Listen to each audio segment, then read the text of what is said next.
Assalamualaikum warahmatullahi wabarakatuh. Selamat datang kembali di channel Soe Cito.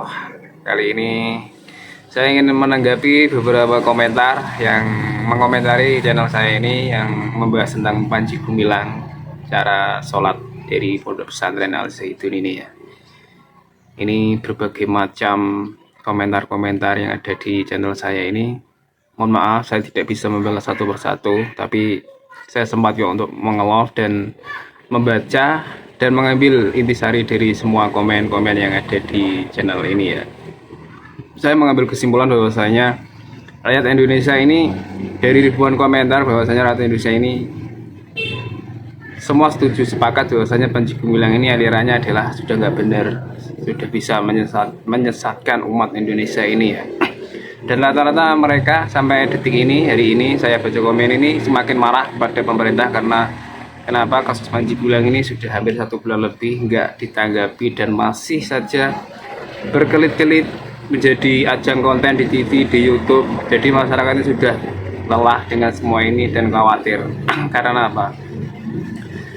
Model sholat Panji Gumilang ini orang awam pun sudah paham bahwasanya ya, cara sholat ini sudah nggak benar. Pernyataan Panji Gumilang ini memancing banyak kontroversi, jadi ini membahayakan bagi generasi muda kita yang masih awam tentang agama. Sangat berbahaya jika mendengarkan apalagi terekrut dengan aliran Panji Gumilang ini ya. Ini harapan dari masyarakat Indonesia yang ada di komen-komen bahwasanya pemerintah ini di mana, Kemenak dan semua jajarannya ini kok enggak bisa gaspol bahasa kerennya, atau kita sikat saja lah cara gampangannya gitu, karena sudah dinegosiasi atau apa, dimediasi, nggak ada titik temu. Jalan satunya yaitu adalah sebuah ketegasan dari pemerintah yang memiliki kuasa hukum di negeri ini ya. Saya ingin mengambil pembelajaran dari kasus PKI pada tahun 1965 yang lalu. Dari awal-awal PKI muncul emang memberikan sesuatu yang manis-manis. Jadi PKI ini sebenarnya diincar adalah umat mayoritas, yaitu Islam, yang ingin menggulung dari Indonesia. Umat Islam ini ingin dihancurkan. Namun taktik PKI ini sangat jenius ya. Karena apa? PKI ini nggak langsung menghancurkan perang head to head dengan orang Islam yang mayoritas. Mereka itu mengirim intelektual mereka yang berotak cerdas itu masuk ke pesantren loh. Jadi menjadi santri. Mereka sangat cerdas, hafal Al-Quran, hadis, dan paham tentang hukum syariat Islam. Akhirnya apa? Setelah keluar, mereka itu namanya juga kalau sudah nyantri hebat, cerdas, pasti kan punya pengikut. Nah, dari sinilah mulai diarahkan ke sesuatu yang baru, tafsir apa. Akhirnya ujung-ujungnya intinya dan tujuannya adalah merubah Islam itu secara perlahan dari dalam. Inilah yang kita takutkan, bahwasanya Al Zaitun ini sebenarnya adalah pesantren yang berkedok untuk menghancurkan Islam itu sendiri dari dalam, karena pusat dari Islam, benteng terakhir adalah pesantren. Jadi orang luar, orang di luar Islam sangat tahu bahwasanya menghancurkan Islam head to head tidak akan mampu. Jadi hancurkanlah dari yang paling urgen atau yang paling important, yang paling penting apa, basicnya Islam di pondok pesantren. Jadi kalau kepalanya pesantren sudah bisa dikuasai, maka akan sangat mudah menghandle anak buahnya. Jika kepala ular sudah dipegang, maka ekor-ekornya sama badannya pasti akan dikenakan.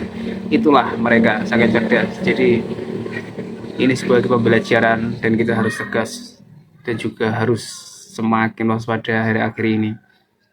Menghancurkan umat Islam itu tidak dengan cara head to head. Mereka pasti akan berpikir dengan 1000 dan otak jenius mereka. Gimana cara menghancurkan Islam? Ya begitulah caranya. Ini sudah terbukti. Mereka memiliki massa, memiliki pemimpin yang sudah selaras, atau mungkin justru pemimpinnya ini sendirilah yang dulu adalah alumni dari generasi-generasi yang ingin menghancurkan Islam. Sebenarnya bukan Islam, kita nggak pernah tahu ya. Maaf jika ini suudzon, tapi kenyataannya saya rasa itu begitu. Jadi saya sebagai umat Islam yang nggak punya kuasa sebagai rakyat ini hanya memberikan suara hati atau pikiran kita sebagai masyarakat Karena ketakutan kita akan regenerasi kita ke depan, adik-adik kita ini kalau ini terus dibiarkan seperti ini, maka akan ada tumbuh-tumbuh kelompok-kelompok lagi seperti ini yang akan semakin membingungkan negeri ini.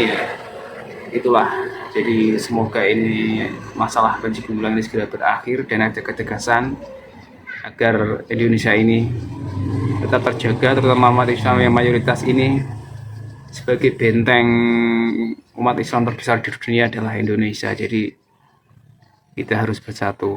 Gimana pun caranya umat Islam harus tetap stay dan eksis di Indonesia. Jangan sampai kita hancur seperti rencana PKN 65 yang lalu ya, yang ingin membumi hanguskan umat Islam dari Nusantara ini. Terima kasih. Silakan ada subscribe, like, dan share channel Soy Cito. Wassalamualaikum warahmatullahi wabarakatuh.